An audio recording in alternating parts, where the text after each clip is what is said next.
अगर आपकी पॉकेट में रखा पैसा एक दिन पूरी तरह डिजिटल हो जाए, तो क्या आपकी हर खरीदारी, आपका हर कदम तुरंत सबको दिखने लगेगा? सुबह की वो एक कॉफ़ी, बस की टिकट, दोस्त को भेजा गया उधार या आपका ग्रोसरी बिल। एक ऐसी दुनिया के बारे में सोचिए जहां ये सब कुछ एक ही सेंटर से हर सेकंड रिकॉर्ड किया जा सके। और मैं आपको इससे भी डरावनी बात बताता हूं।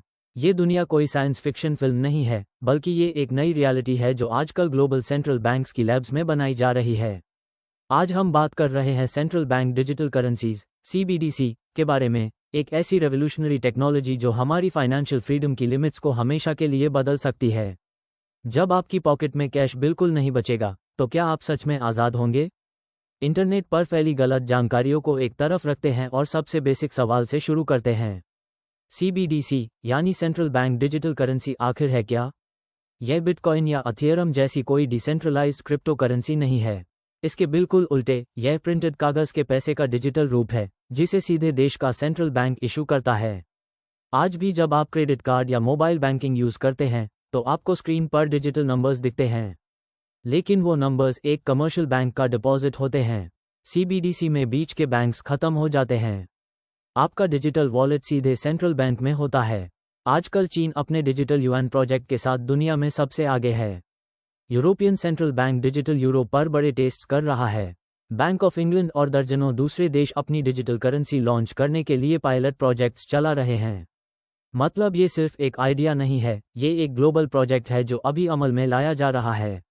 जब आप ये सारी वार्निंग्स सुनते हैं, तो आपके दिमाग में एक जायज़ सवाल आ सकता है। हम आज भी बैंक कार्ड्स, क्रेडिट कार्ड्स और मोबाइल पेमेंट सिस्टम्स यूज़ कर रहे हैं। क्या हमारा हर ट्रांसफ़र या ऑनलाइन शॉपिंग पहले से ही कहीं ना कहीं रिकॉर्ड नहीं हो रहा? फिर हम डिजिटल करेंसी के लिए इतने परेशान क्यों हैं?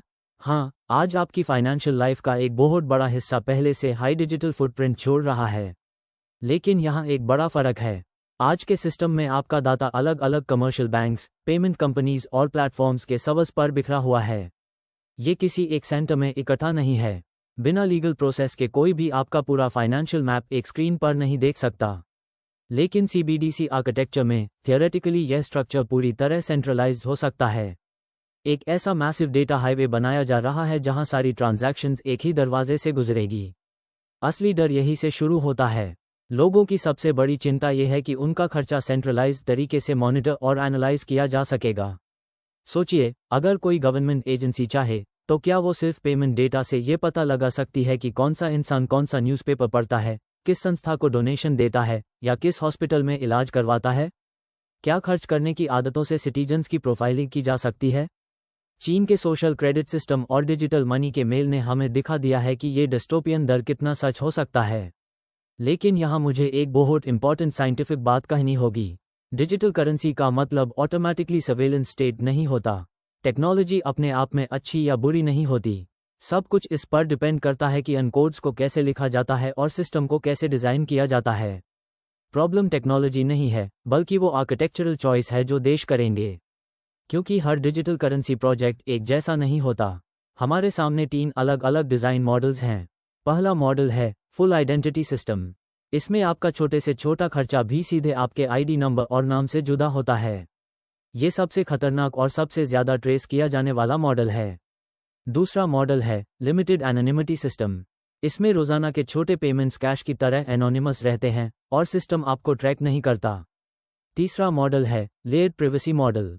इसमें कॉफ़ी खरीदने या बस में सफ़र करने जैसे छोटे काम प्राइवेट रहते हैं, लेकिन घर या कार खरीदने जैसे बड़े काम सरकार ट्रैक कर सकती है ताकि मनी लॉन्ड्रिंग को रोका जा सके। शॉर्ट में कहें तो डिजिटल मनी एक बेदी बनेगी या एक सुविधा, ये पूरी तरह डिज़ाइन करने वालों की नीयत पर डिपेंड करता है।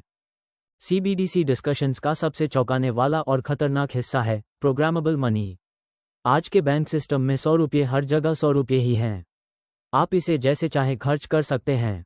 लेकिन डिजिटल मनी एक ऐसा सॉफ्टवेयर है जिसमें कोड लिखा जा सकता है। यानी आपका पैसा आपके लिए फैसला कर सकता है।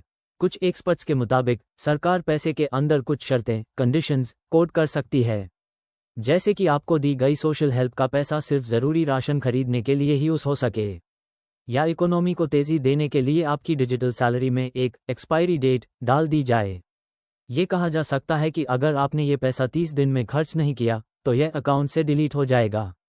सोचिए कि एक दिन आपके अकाउंट का पैसा सिर्फ उन्हीं जगहों पर खर्च हो पाए जहां इजाज़त हो। सुनने में डरावना लगता है ना? बेशक, फिलहाल ये बातें सिर्फ थियोरेटिकल डिज़ाइन डिस्कशंस हैं और हर प्रोजेक्ट का मकसद ये नहीं है। लेकिन सिस्टम में ये पोटेंशियल होना ही लोगों को डराने के लिए काफ़ी है। सिर्फ कॉन्स्पिरेसी थियरिस्ट्स ही नहीं, बल्कि दुनिया भर के बड़े डिजिटल राइट्स एडवोकेट्स और सिक्योरिटी एक्सपर्ट्स भी इस पर बहुत गंभीर वार्निंग्स दे रहे हैं। यूरोपियन सेंट्रल बैंक प्राइवेसी को लेकर भरोसा दिला रहा है, लेकिन चिंताएं बहुत गहरी हैं। बिहेवियरल प्रोफाइलिंग का खतरा सिर्फ पॉलिटिकल हाई नहीं, कमर्शियल भी हो सकता है।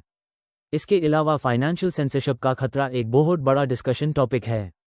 क्या सरकार के खिलाफ लिखने वाले किसी राइटर या किसी ग्रुप का फाइनेंशियल सिस्टम एक्सेस सिर्फ एक क्लिक से बैन किया जा सकता है? साथ ही एक मैसिव सेंट्रलाइज्ड डेटाबेस बनाना दुनिया के सबसे बड़े हैकर ग्रुप्स के लिए एक बड़ा टारगेट बन जाएगा।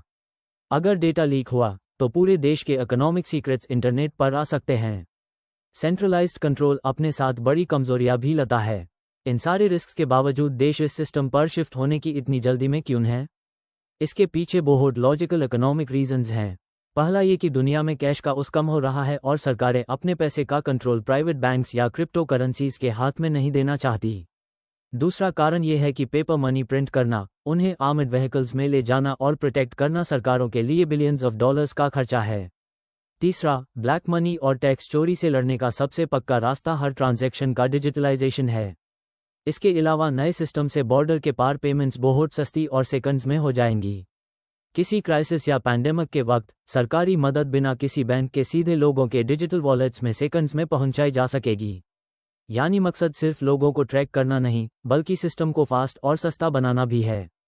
तो जब ये नया सिस्टम आएगा तो इंसानी इतिहास की सबसे पुरानी आदत यानी कैश, नगद पैसे का क्या होगा?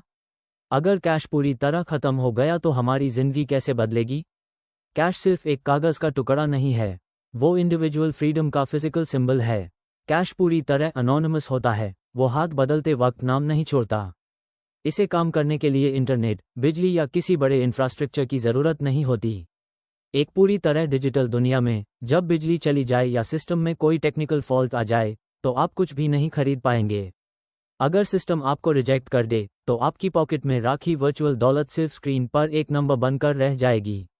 एक कैशलेस सोसाइटी का मतलब है एक ऐसी सोसाइटी जिसने टेक्नोलॉजी के सामने पूरी तरह सरेंडर कर दिया है।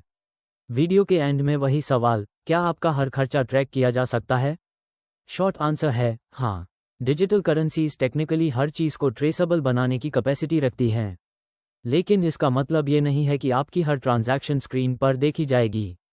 यहाँ फ्यूचर टेक्नोलॉजी नहीं, बल्कि वो legal limits, data access rules और डेमोक्रेटिक ट्रांसपेरेंसी तय करेगी जो आपकी प्राइवेसी की इज्जत करें। फ्यूचर का सवाल अब ये नहीं है कि पैसा डिजिटल होगा या नहीं, वो बदलाव तो शुरू हो चुका है। असली बड़ा सवाल ये है कि वो डिजिटल पैसा किसे दिखाएगा, विजिबल करेगा। अगर एक दिन आपकी पॉकेट में टच करने के लिए कोई कैश नहीं बचेगा तो आज़ादी की नई डेफिनेशन क्या होगी? आप इस बारे में क्या सोचते हैं? क्या पैसे का डिजिटल होना जिंदगी आसान करने वाला चमत्कार है या एक ऐसा डिजिटल पिंजरा जो हमारी सारी आज़ादी छीन लेगा? अपने आइडियाज़ कमेंट्स में बताएं। फ्यूचर की बातें समझने के लिए चैनल को सब्सक्राइब करना ना भूलें।